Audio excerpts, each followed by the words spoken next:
Today we're going to talk about angle relationships in triangles.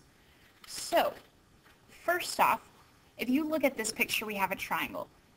Now, anything inside this triangle would be called interior angles. So angles 1, 2, and 3, those are all interior angles.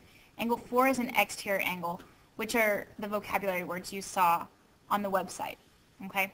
So, what we're going to be looking at are exterior angles and remote interior angles. Well, these angles right here, angle 1 and angle 2, those are going to be your remote angles, your remote interior angles. Angle 4 right here, this is your exterior angle. Now, there's an exterior angle with every angle of a triangle. If you extended this line, you'd have an exterior angle here. You could extend this line down here and you'd have an exterior angle. Okay, you can always make it exterior angles if you just extend the lines of a polygon. Now, we're going to look at the remote interior angle, or the exterior angle theorem. Okay, now the exterior angle theorem would tell us that remote angle, the sum of the remotes equal the exterior angle. Well, we can do this by if you take this picture of the triangle you just drew and trace angle 1. Okay, so I've traced angle 1 in red. Then, on a separate sheet of paper. Then you're going to take that paper, move angle 1 to where it's adjacent with angle 2. So you're going to put one of the side lengths of angle 1 on top of a side length of angle 2. From here, you're going to trace angle 2. If I move my paper with angle 1 and angle 2, and I put it on top of angle 4, my exterior angle, you'll notice that it's the exact same thing. Okay? That works every time in every triangle, which tells us that our exterior angle theorem, which is on one of the pictures of the theorems you wrote down, tells us that measure of the exterior angle equals the sum of the remotes. Now, we also talked about the triangle sum theorem. Remember, the triangle sum theorem just tells you that all three angles of a triangle add up to 180 degrees. You've been doing that for a long time. So triangle sum theorem is that all three angles of a triangle add up to 180 degrees. From here, we're going to work a proof, okay? So we're going to prove the triangle sum theorem. So basically, we're given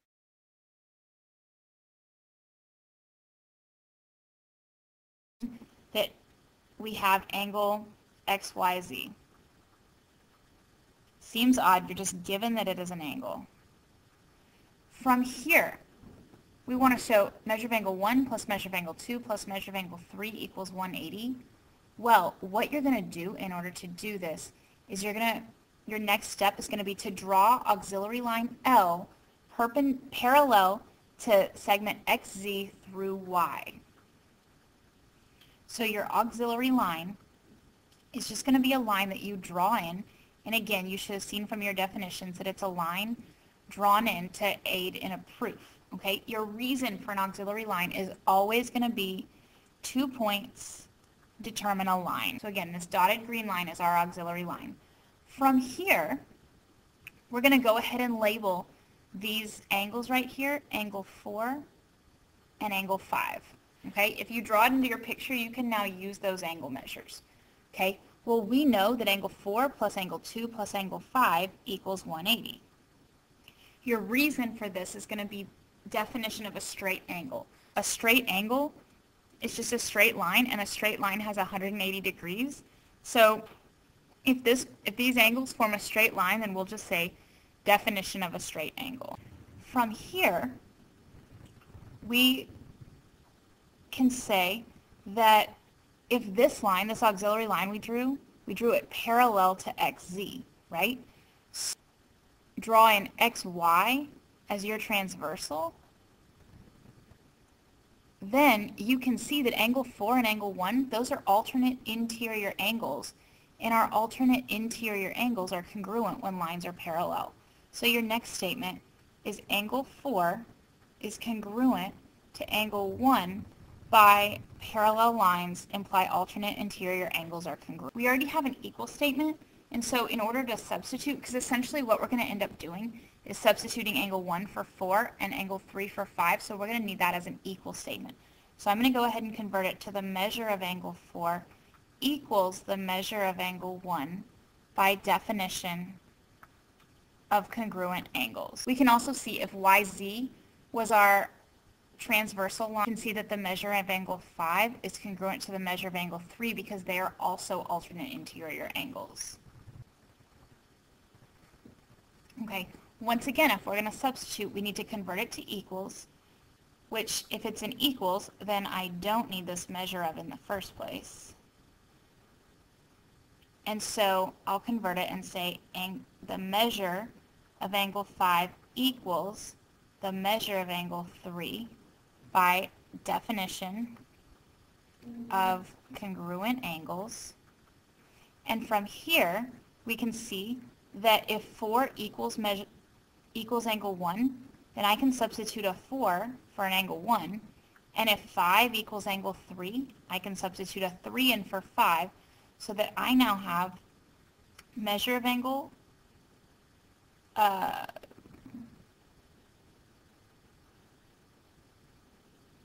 now this one up here, this measure of angle 1, that should have been a measure of angle 4, okay, because it was 4, 2, and 5. So now I'll replace the 4 with this 1, so measure of angle 1 plus measure of angle 2 plus measure of angle, I'll replace this 5 with the 3 equals 180 by substitution. So now we've just proved the triangle sum theorem, and the triangle sum theorem is that 3 angles of a triangle always add up to 180. From here, you're given that the angles of a triangle are in the ratio 3, 4, 5. Well, the first thing you're going to want to do is just go ahead and draw a triangle. It doesn't matter what your triangle looks like. And if they're in the ratio of 3, 4, 5, that means that they could be 3, 4, and 5, or they could be 6, 8, and 10, or there's some number that you multiply by all 3 of those, but they're all factors of 3, 4, and 5. Okay? So your options could be 6, 8, 10, 30, 40, 50, 300, 400, 500, anything, okay? Now, but if they're angles in a triangle, they have to add up to 180. So what you're going to do is all of these are multiplied by some factor. The first one is all these 3 numbers multiplied by 2. The second one, they're all multiplied by 10. The third one, they're all multiplied by 100. So we don't know what they're multiplied by, so we'll just call it x. So we have 3x, 4x, and 5x. And so in order to solve, you know by triangle sum theorem that all 3 angles add up to 180. So 3x plus 4x plus 5x equals 180. X equals 15. And if x equals 15, you can plug it back into all these 3 angle measures.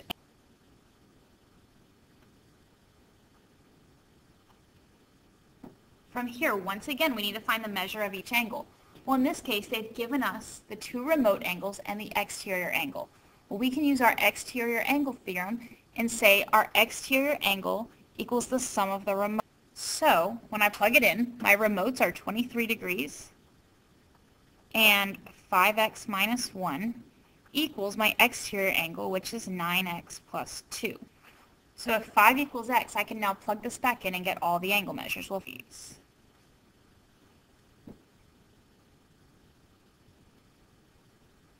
From here, we're going to use this picture to prove one more theorem, okay? So they didn't tell us the given and the proof statements. We have to figure that out from what we're given, okay? From the picture. So first off, we can see we have 2 triangles, and angle A is congruent to angle D, so that's given. So we'll say angle given that angle B is congruent to angle E. We're trying to prove the third angles theorem, which would be that if 2 angles of one triangle are congruent to 2 angles of another, the third angles are congruent. So our goal is to prove that angle C is congruent to angle F.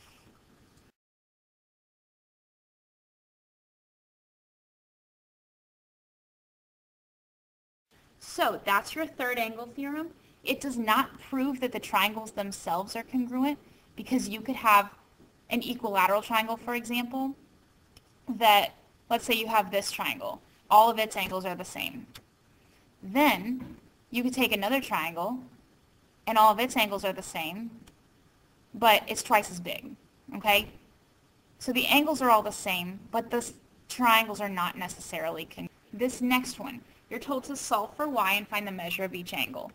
Well, if you're looking at these two different triangles, well, we can see that these angles are congruent and these angles are congruent. Those are on two separate triangles. Now, if it's easier for you to go ahead and separate the triangles, please do so. F is congruent to I, H is congruent to G. If two angles of one are congruent to two angles of another, then the third angles have to be congruent. So I know that 4y squared equals 6y squared minus 40. Now y squared equals 20, but I want y, so I'm going to have to take the square root of both sides. And I end up with y equals plus or minus, and we have to go ahead and simplify this. Well, you could know that this is the square root of 4 times the square root of 5, and square root of 4 is 2. So it is 2 square root of 5, or you could put 20 in the house,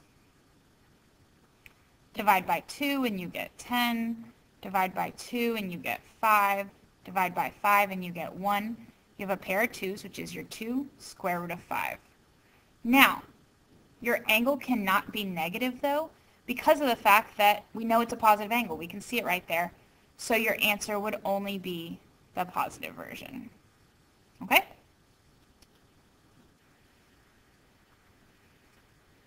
You're told that BA is parallel to DE. So go ahead and mark your picture. Then you're told to find X, which is right here, angle BCD. Well, this looks like you're given absolutely nothing. So it tells you to draw an auxiliary line. Well, I'm going to go ahead and draw an auxiliary line right here.